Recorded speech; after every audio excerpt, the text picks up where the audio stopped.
नमस्कार। एक बार फिर से स्वागत है आपका जैन स्टोरीज में। आज की कहानी का शीर्षक है 100 रुपए की एक बात। एक सेठ था। वो बहुत ईमानदार और धार्मिक प्रवृत्ति वाला था। एक दिन उसके यहाँ एक बूढ़े पंडित जी आए।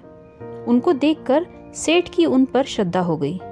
सेठ ने आदरपूर्वक उनको बैठाया और प्रार्थना की कि मेरे लाभ के लिए कोई बढ़िया बात बताएं। पंडित जी बोले कि बात तो बहुत बढ़िया बताऊंगा, पर उसके लिए दाम लगेंगे। एक बात के 100 रुपये लगेंगे। सेठ ने कहा कि आप बात बताओ, रुपए मैं दे दूंगा। पंडित जी बोले, छोटा आदमी यदि बड़ा हो जाए तो उसको बड़ा ही मानना चाहिए, छोटा नहीं मानना चाहिए। सेठ ने मुनीम जी से पंडित जी को 100 रुपये देने के लिए कहा। मुनीम ने 100 रुपये दे दिए। सेठ ने कहा, और कोई बात बताएं। पंडित जी बोले, दूसरे के दोष को प्रकट नहीं करना चाहिए। सेठ के कहने पर मुनीम ने इस बात के लिए भी 100 रुपये दे दिए। सेठ बोला, और कोई बात बताओ। पंडित जी बोले, जो काम नौकर से हो जाए उसको करने में अपना समय नहीं लगाना चाहिए। मुनीम ने इसके भी 100 रुपये दे दिए। सेठ बोला, एक बात और बता दें। पंडित जी बोले, जहाँ एक बार मन फट जाए वहाँ फिर नहीं रहना चाहिए। मुनीम ने इस बात के लिए भी 100 रुपये दे दिए। पंडित जी चले गए। सेठ ने चारों बातें याद कर ली और उनको घर में तथा दुकान में कई जगह लिखवा भी दिया। कुछ समय के बाद सेठ के व्यापार में घाटा लगना शुरू हो गया। घाटा लगते लगते ऐसी परिस्थिति आ गई कि सेठ को शहर छोड़कर दूसरी जगह जाना पड़ा। साथ में मुनीम भी था। चलते चलते वे एक शहर के पास पहुंचे। सेठ ने मुनीम को शहर में कुछ खाने पीने का सामान लाने के लिए भेजा।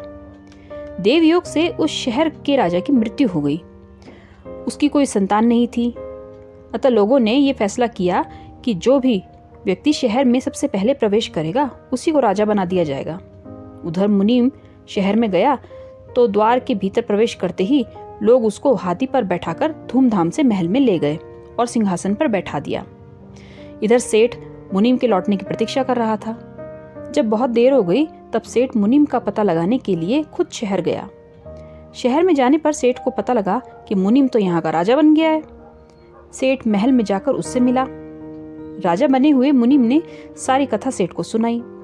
सेठ को पंडित जी की बात याद आ गई कि छोटा आदमी यदि बड़ा हो जाए तो उसको बड़ा ही मानना चाहिए, छोटा नहीं मानना चाहिए।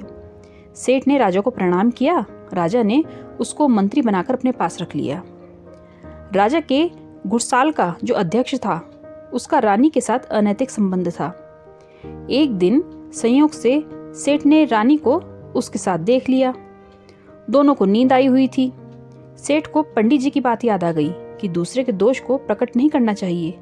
सेठ ने रस्सी पर अपनी शॉल डाल दी जिससे उनको कोई और ना देख सके। जब रानी की नींद खुली तब उसने देखा कि रस्सी पर शॉल टंगी हुई है। उसने पता लगवाया कि ये शॉल किसकी है। पता लगाने पर पता चला कि ये शॉल तो मंत्री की है, यानी कि उस सेठ की है। उसके मन में विचार आया कि ये मंत्री राजा के सामने मेरी पोल खोल देगा, क्योंकि दोनों में बड़ी मित्रता है। अतः मेरे को पहले से ही ऐसा काम करना चाहिए जिससे ये खुद ही फंस जाए। रानी सेठ की शॉल लेकर राजा के पास गई और बोली, आज रात में आपका मंत्री बुरी नीयत से मेरे पास आया था, परंतु मैंने उसकी कुचेष्टा को सफल नहीं होने दिया। मेरे चिल्लाने के डर से वह भागने लगा तो मैंने उसकी शॉल छीन ली। ये देखो उसकी शॉल। राजा ने देखा तो पहचान लिया कि जब मैं मुनीम था तब मैंने ही उसको ये शॉल खरीद के दी थी। रानी की चिकनी चुपड़ी बातों से राजा की बुद्धि फिर गई। उसने रानी की सलाह से सेठ को खत्म करने का विचार कर लिया। दूसरे दिन राजा ने सेठ को कसाई से मांस लाने के लिए भेजा। उधर कसाई को पहले ही कह दिया था कि यदि कोई आदमी मांस लेने के लिए आए तो उसे मार देना।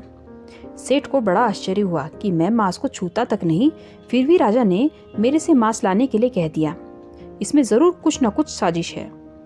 सेठ को पंडित जी की बात याद आ गई, जो काम नौकर से हो जाए उसको करने में अपना समय नहीं लगाना चाहिए। सेठ ने मांस लाने के लिए अपने नौकर को भेज दिया। कसाई ने नौकर को मार दिया। इधर राजा को गुप्तचरों द्वारा घुड़साल के अध्यक्ष के साथ रानी के अनैतिक संबंध का पता लग गया। राजा को बड़ा भारी पश्चाताप हुआ कि रानी की बातों में आकर मैंने इतने ईमानदार सेठ को मरवा दिया। बाद में पता लगा कि सेठ तो जीवित है। राजा को बड़ी प्रसन्नता हुई। वो एकांत में सेठ के पास गया और अपनी भूल के लिए क्षमा मांगी। राजा ने पूछा कि आपकी शॉल रानी के पास कैसे आई?